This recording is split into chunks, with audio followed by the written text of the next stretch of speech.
Hi everyone, I'm Dr. Vairavan here along with Prof. Gauri from the Department of Surgery. So today is the first of the series of lectures on Introduction to Surgical Research, and we'll be starting with a very softball topic. Why do we need to do research in surgery? And then Gauri will continue with an introduction to the series of lectures we've planned throughout this year. So when we talk about medical research as part of surgical education, we would think that you want to do research as a part of your surgical scientific interests. You want to find new things, you want to probably make a difference in the field you're operating on.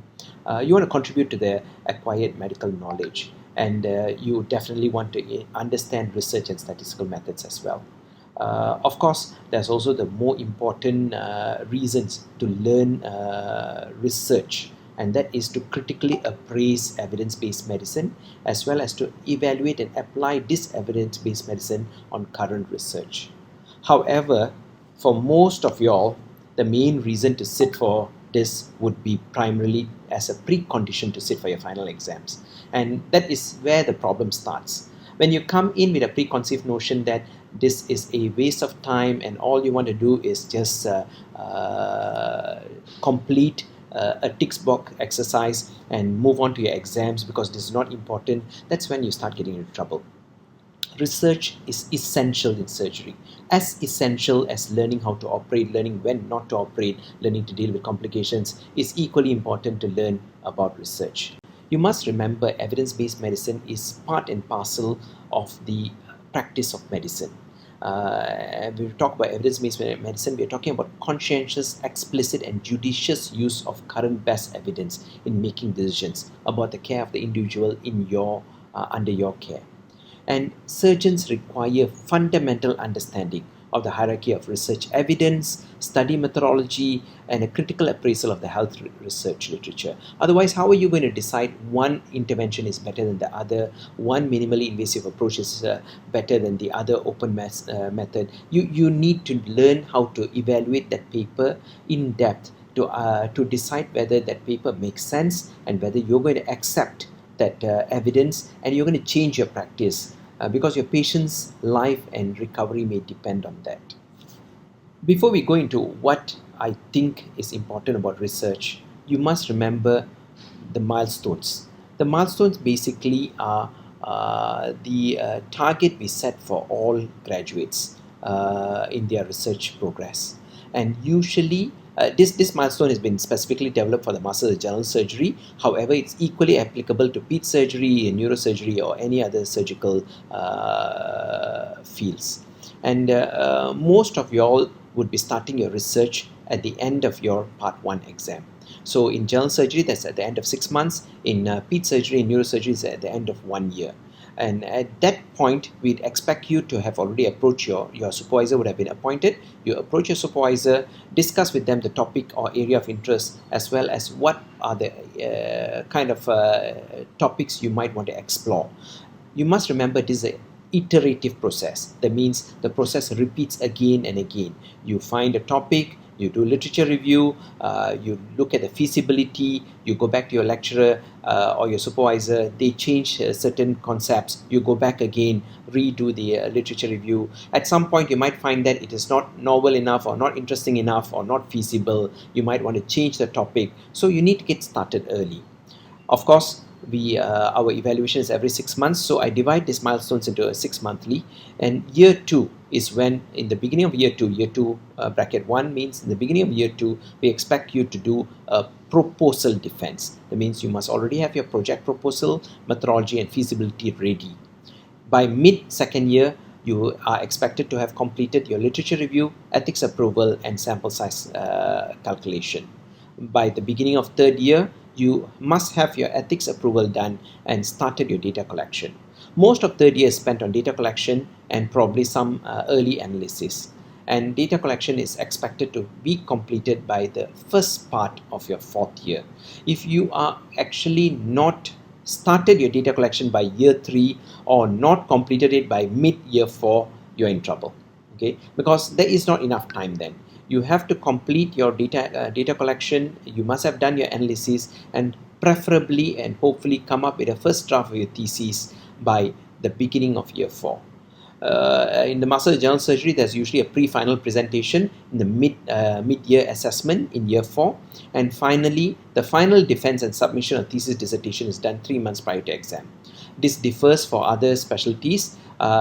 For example, in neurosurgery, you are expected to have started your project by end of year 1 when you finished completed your exam, and you would have been expected to show us evidence of acceptance of your paper by 3 months prior to exam. Because in neurosurgery, you're not expected to come up with a thesis, you're expected to have published the paper or at least have accepted the paper. So moving on to how do we select the correct research topic. This is usually where you all get into a lot of trouble, because how do you know what is a good research topic? Where do you get the ideas from? You must always remember, a good research idea begins in the mind of the trainee or the supervisor. More frequently the supervisor, but it can also come from the trainee. And usually it's an idea, hopefully you've been thinking about, you've read somewhere, you've been asked a question before, and it usually reflects back on your interest in that specific topic. It could also be from your experiential or personal questions you have in your management on a day-to-day basis of your own patients. It can come from journals and conferences. You attend a conference, somebody brings up a certain topic, you find it interesting, you want to explore that further, or you've read something you find interesting and you think it might be beneficial for your patients, you want to replicate it or you want to do it in your population because you think the results might be different. In rare cases, research topics can also be part of a larger research project conducted by a supervisor. I would be a bit careful about that because this is usually part of a larger research project. You need to make the research your own. That's the best way to deal with research, not as part of somebody else's research project. So what is the criteria for developing a good research question? How do you know what is a good question? There is actually a guide to decide if a research question is good. It's called the FINER criteria. It is comprised of F for feasibility. Feasible means, are you able to do the project within the actual time allotted to you? Is it cost efficient, funds friendly, sample size friendly? This is something you all always make a mistake on. To see whether something is sample size friendly, the easiest way is go through the audits of your previous years. You want to do cholecystectomy, you find out the audits of the previous numbers of cholecystectomy. You want to do Meckel's diverticulum, you find out how many Meckel's diverticulum has been done in the last few years. So sample size friendly, you look for feasibility from previous audits. You look at the technical expertise available. I is for interesting. Is the project you want to do interesting enough that people want to find out more about it? It cannot be a recurrently boring topic because people will not be interested enough to find out more. Is this a novel topic? Has the question been answered? Is it a new question? Is it going to confirm or refute previous findings? Is it within a new setting or new population? One of the frequent things you all like to do is say, this study has not been done in Malaysia. That means nothing. Just because a study has been done in Malaysia or Singapore or Vietnam or Indonesia does not mean anything. What you would like to say is, this study has not been done in this specific population, which I think has got a significant impact because of their cultural, dietary, sedentary, transportation habits. And so I think the answer is going to be different. Then we'll be interested, because you are actually looking at it from a scientific angle, not just from a country-wise perspective of, it's never been done in Seremban, so I would like to do it in Seremban, or it's never been done in this particular hospital, so I'd like to do it. That's not novel. Similarly, ethics. Ethics is a social or scientific value of that study, whether it's worth doing, whether it's safe for the patient. This is of primary concern. You cannot do something that may be unsafe. Even remotely unsafe is not acceptable. And finally, relevant. Relevant, is it relevant enough to advance scientific knowledge, influence your clinical practice, change the way you practice your medicine in your hospital, in your setting on a day-to-day basis? Will it impact health policy and guide future research? These are important questions for you to answer. A question that fulfills the FINER criteria, feasible, interesting, novel, ethical, relevant, is a good research question. I will not go through the examples because we have a separate session on the finer criteria as well as research questions. So I'll just conclude this by saying the finer criteria is a compulsory test for every research question, and you must apply it to your own research question to see whether it makes a difference. I'm going to move on a little bit into the research proposal elements itself. When you start a research proposal, what are the important things you need to concentrate on? One of the more important things is the background or significance of your study. Why is your study important to do? So what if you do it? Will it make a difference? This is a question most of you all do not think about when you do it. You want to do something and yet you don't think, so what? If I do this, will it make a difference? Will it change anything? You have to answer the question, at least in your own mind, before you embark on the study. Of course, then you've got the research question, the aim, the purpose of the doing the study itself, the methods. These are very important in writing up your research proposal. What is the design of the study? Where's the setting? Where are you getting the population and sample size from? Is this population sample size already available, or is it something you're going to collect later? Ethics, funds, all of these are important in your proposal presentation. And finally, be very clear about the timeline. How long is it going to take you to get your ethics done? How long is it going to take you to get to the next proposal presentation? Don't waste time in sitting down and waiting for things to happen, because you must remember your biannual presentations are every 6 monthly. You can't wait for 6 months to start your thesis project. Briefly about the introduction itself, the most important thing is the background of the study. What is the problem you want to establish? What is it? Is it appendicitis, is it infections in appendicitis, infections in mastectomy, DVTs in patients who are undergoing major surgery? What is the problem that you're interested in? And then you move on to what is already known about the problem. What do you think is unknown and can be improved? And how do you want to achieve this? When you talk about introduction, these are the only 4 questions that you need to answer. Once you answer this, it's crystal clear why you want to do a surgery. If you cannot answer these questions, for those who have already started on their research projects, go back and apply the finer criteria, go back and apply these 4 questions to your introduction and see whether you are able to answer them clearly. If you answer them clearly, you will not face too much trouble when you come to defend it later.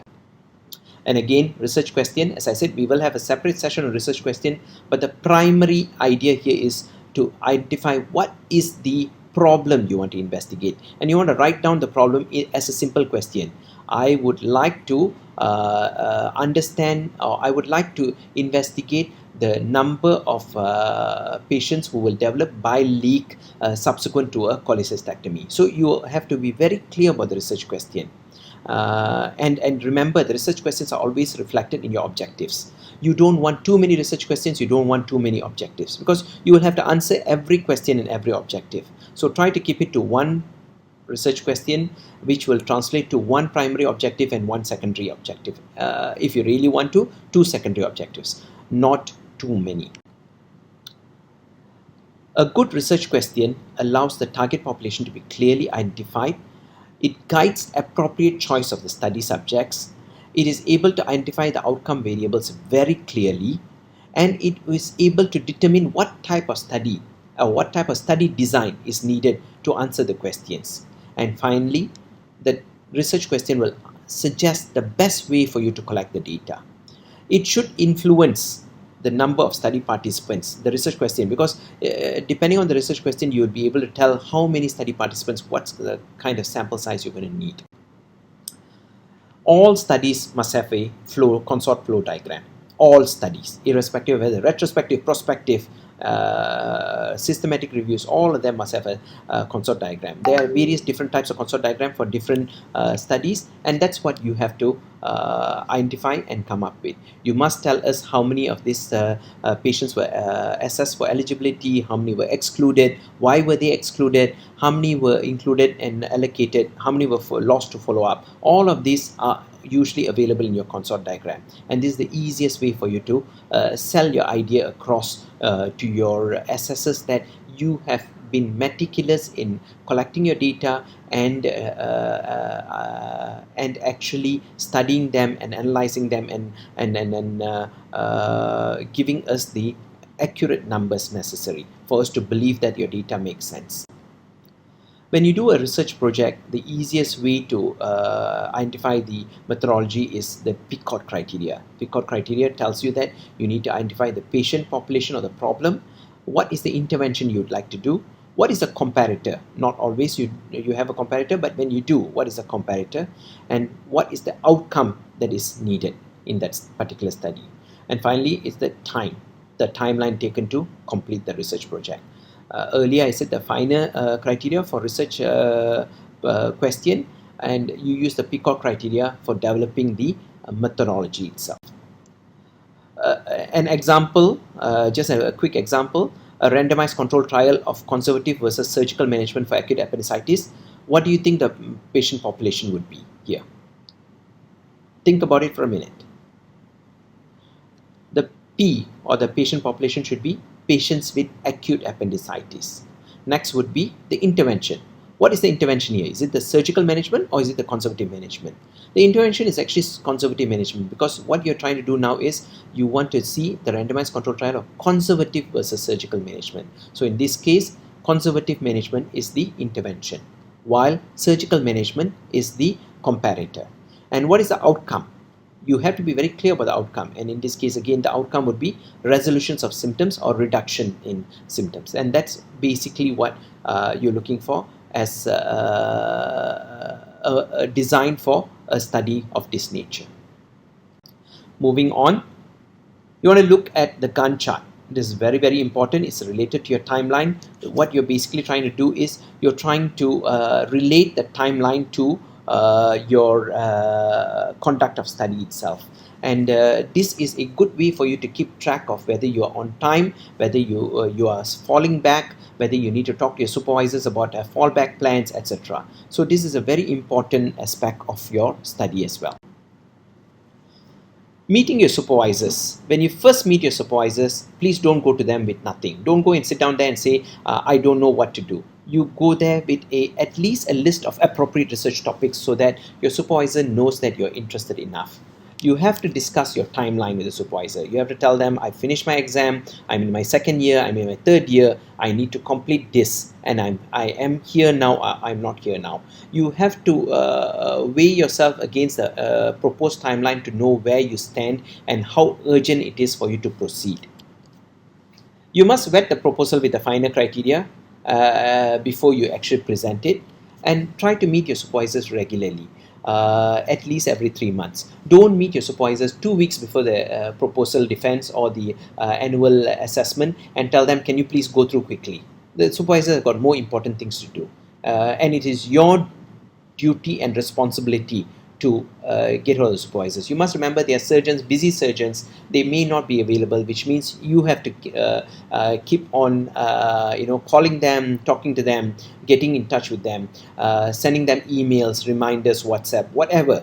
Just make sure you document that you have reached out to your supervisors and you have tried to discuss your research project with them. Please keep track of thesis presentations and deadlines. Don't wait until the deadline approaches before you panic and rush. What about troubleshooting? What are the actual trouble that you should be wary of? Among the things you should be wary of is inadequate progress. To do this, you need to compare yourself with the timeline I've given as well as the Gantt chart. If you think you're not making progress along the line, this is like the partogram in the labor chart. If you think there is a latency, you call for help.